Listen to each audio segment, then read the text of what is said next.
예, 신부님. 저희가 이제 또 차를 타고 예쁜 풍경도 보면서 여러 가지 뭐 이 흑산도의 명소죠. 명소도 보고 기념비도 보고 여러 가지를 보면서 왔는데 저희가 도착한 이곳이 어디죠? 이거는 이제 그 정약전이 유배 생활했던 마을입니다. 아, 유배마을. 예, 예.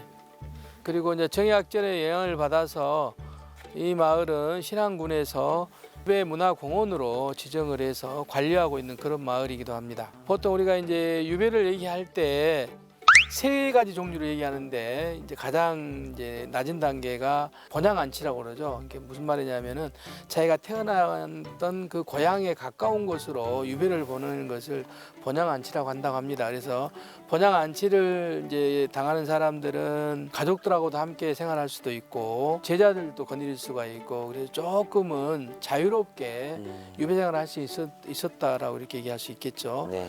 그래서 지금 이 우리가 있는 이곳은 집이 이제 세 채가 있잖아요.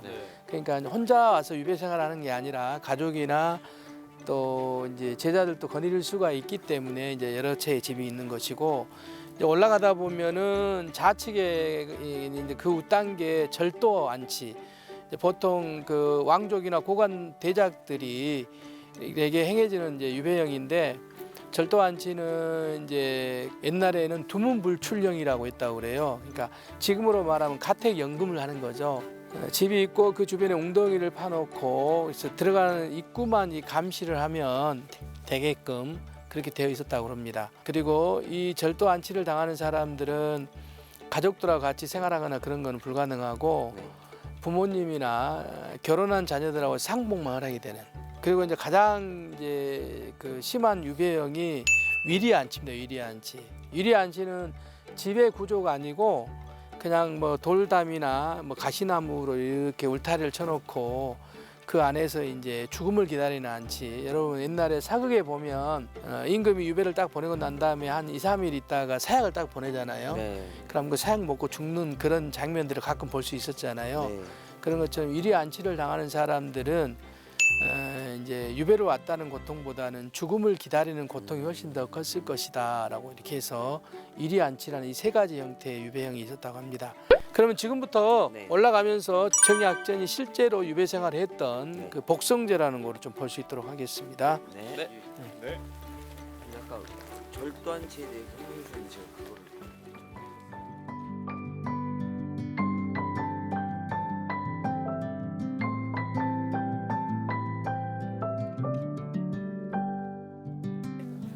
자, 이 집이 이제 복성제입니다. 복성제. 이 집은 정약전이 여기서 살았을 때의 모습을 다시 이제 재현해가지고 복원해 놓은 집입니다. 정약전 선생님이 당신이 여기서 이제 유배를 생활을 하면서 여기 집 이름을 복성제라고 짓다고 그러죠. 이 복성제란 말이 뭔 말이냐면 복자는요 되돌아올 복 회복할 복자고요. 성자는 품성 성자예요. 그런데 이거를 말 그대로 설명을 해갖고 해석해갖고 사람들이 뭐라고 하냐면 성리학으로 돌아갔다. 서학을 버리고 성리학으로 돌아갔다. 이렇게 지금까지 다 사람들한테 알려졌어요. 근데 정약전은 죽을 때까지 실학자로 살았지 성리학으로 산 사람이 아닙니다. 그런 복성이란 말이 도대체 뭐냐 이 말이에요. 이거를 이해하려면 정약전이 20대에 천주교를 받아들이면서 그 마제에서 살면서 자기가 머물렀던 서재 이름하고 자기 호를 사용한 것들을 한번 우리가 들어보면 알 수 있어요. 왜냐하면 이분이 자기 서재를 매심자라고 하고 자기 호를 매심이라고 씁니다. 매심할 때 매는 뭐냐 매양 매자고요. 마음 심자예요. 매일매일 마음을 들여다본다는 거거든요. 그러니까 동생 약용한테는 여기 대해서 글을 써서 보낸 게 있어요. 편지로. 나는 내 서재를 매심죄라고 내 호를 매심을 하는데 내가 왜 매심이라고 하느냐 하면은 나는 뉘우칠 일이 많은 사람이다. 매일매일 자신의 마음속을 들여다보면서 뭔가 잘못된 것을 뉘우친다라는 거잖아요. 회개한다는 겁니다.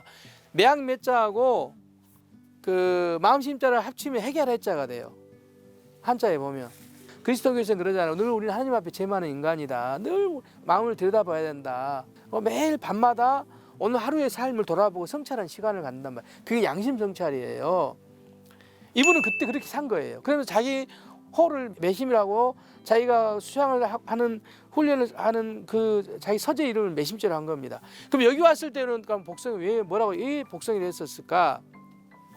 이 성자는요 엄청나게 깊은 뜻을 갖고 있습니다. 하느님의 뜻, 하느님의 명, 우주의 질서, 인간의 본성, 본질 굉장히 넓은 뜻을 갖고 있습니다. 중용 1편에 보면 이런 게 있습니다. 도야자, 도가 뭐냐라고 이렇게 묻는 게 있어요. 그 바로 답이 뭐라고 나오면 천명지위성이라고 그래요. 하늘의 명을 따르는 게 성이다라고 나와 있습니다. 그래서 저는 이분이 여기 와서 자기가 살고 있는 집을 복성제라고 했었을 때 왜 했겠느냐 하면 내가 여기 유배를 왔지만 나는 그 누구도 원망하지 않고 이것도 하늘의 뜻으로 받아들이겠다. 그리고 하늘이 나에게 주신 나의 본성, 내 심성을 잃어버리지 않고 늘 되찾고 회복하면서 살겠다라는 그런 마음의 어떤 결심, 다짐으로 자기가 머무르는 집의 이름을 복성제한 것 같아요. 그 실제로 여기서 그렇게 살았어요.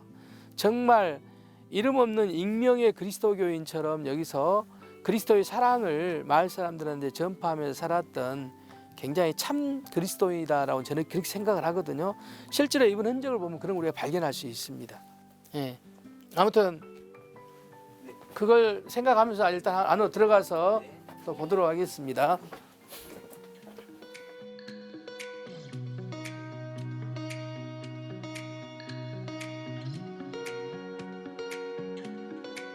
당시 조선 사회는 반상의 구별이 뚜렷한 사회였잖아요. 예? 그리고 이제 성리학이라는 것이 양반들을 위한 사상이고 학문이에요. 일반인들하고는 아무 관련이 없어요.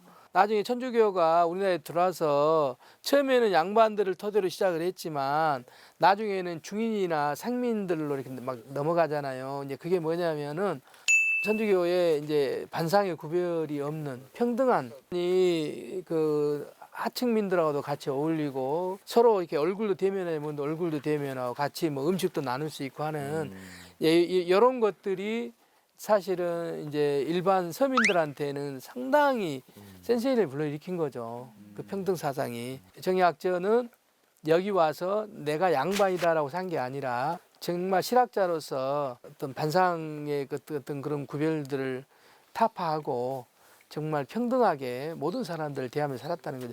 그러니까 지역 그 동네에 있는 모든 사람들이 좋아한 거죠. 만약 그렇지 않고 내가 양반이다, 너희들은 나를 뭐 이렇게 봉양해야 되고 뭐 해야 된다라고 이렇게 생각하면 누가 좋아하겠어? 안 좋아.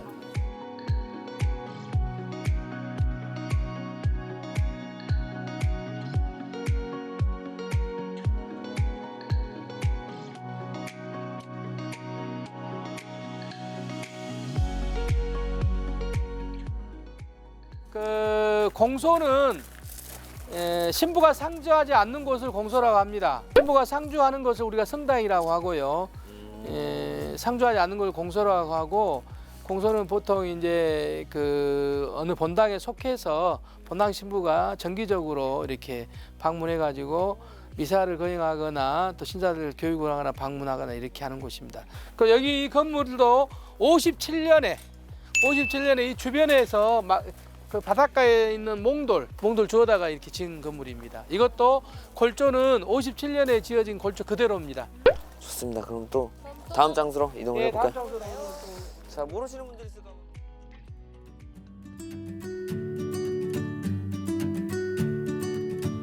옷으로 입고 있는 그런 형태입니다. 자, 여기는 정약전이 썼던 자산오보라는 책 있죠. 그 자산오보에 나와 있는 뭐 이제 바다 생물이라든지 뭐 바다 고기라든지 이런 것들 중에 대표적인 거를 소개해 놓은 곳이고요. 그리고 이 아래쪽은 조선 이제 중후기 때부터 이쪽으로 유배 오셨던 분들 유배인 도표가 있습니다. 오득이란 사람은 어의를 도둑질했다고 하네요. 그러니까 어의문은 임금이 오시잖아요. 임금의 옷을 도둑질해 가지고 여기 유배 온 사람도 있어요.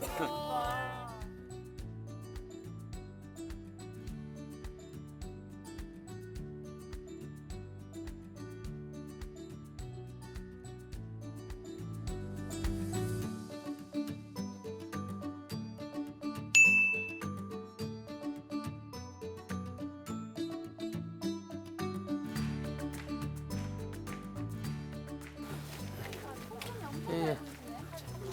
정약전 동상입니다.